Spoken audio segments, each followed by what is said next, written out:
Marcos, boa noite. Queria te perguntar justamente, eu ia falar de convocação, né, que é o assunto do dia, mas Não, eu, acho que a gente mas pode a falar gente, tudo, eu mas tô por vocês aí. mas eu Tempo queria ainda. aproveitar, já que você tocou nesse assunto. Eu sei que em alguns momentos a gente tem o nosso lado jornalista, o nosso lado torcedor. Em alguns momentos a gente passa do ponto, passa do limite, fala coisa quando tá, principalmente no pós-jogo. Pós-jogo você tá ali com a cabeça, né, lotada. Você não acha que talvez isso tudo que aconteceu, de muitos canais no YouTube, inclusive, que até eu sei que o Landim ficou chateado, né? O presidente Rodolfo Landim, vocês ficaram chateados.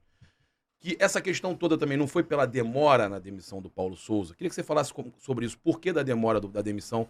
Se tinha uma questão também, tipo, a gente foi buscar... Você já falou um pouco sobre isso em alguns lugares.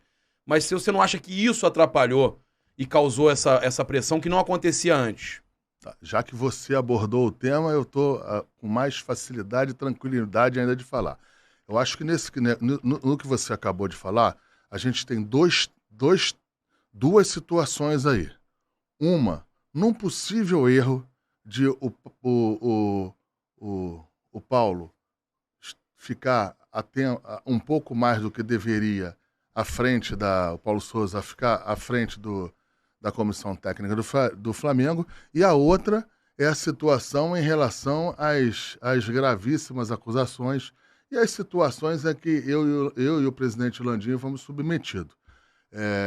Eu vou falar por mim e não pelo presidente Landim. Se tem uma pessoa que está acostumada com crítica, se tem uma pessoa que jamais deu banana para a torcida do Flamengo, você é sabedor disso.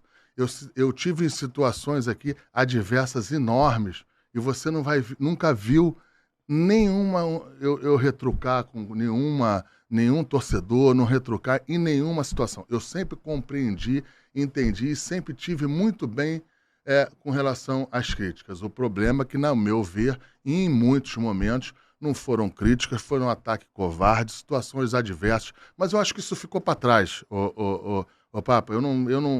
Eu acho que isso aqui ficou para trás, eu acho que a gente tem que falar das coisas boas que a gente está aqui.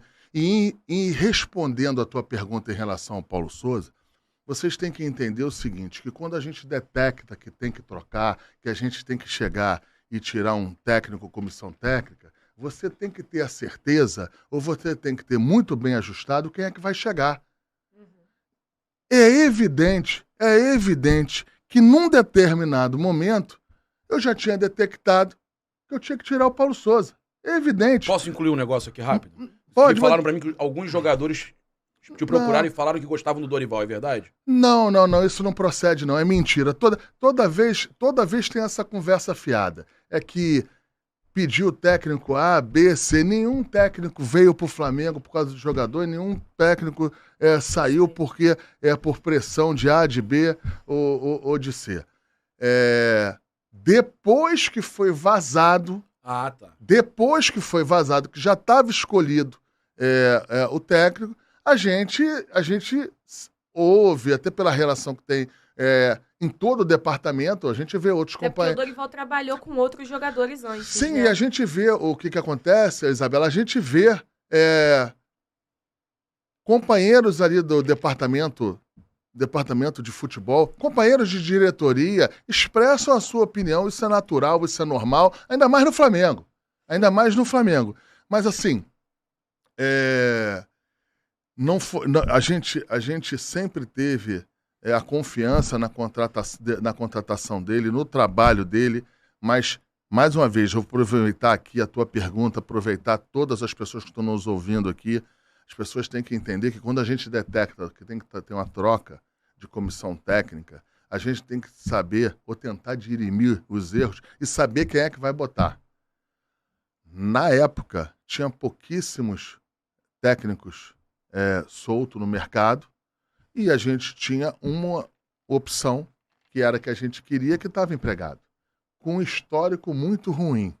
O histórico do Dorival, nesse sentido, é o seguinte, ele jamais tinha largado um contrato quando eu falo um histórico muito ruim... Ele tinha 6 vitórias seguidas na Sul-Americana com o Ceará. Então ele estava passando um momento muito bom no Ceará, e mais do que isso, ele tinha um histórico de não rompimento de contrato histórico dele.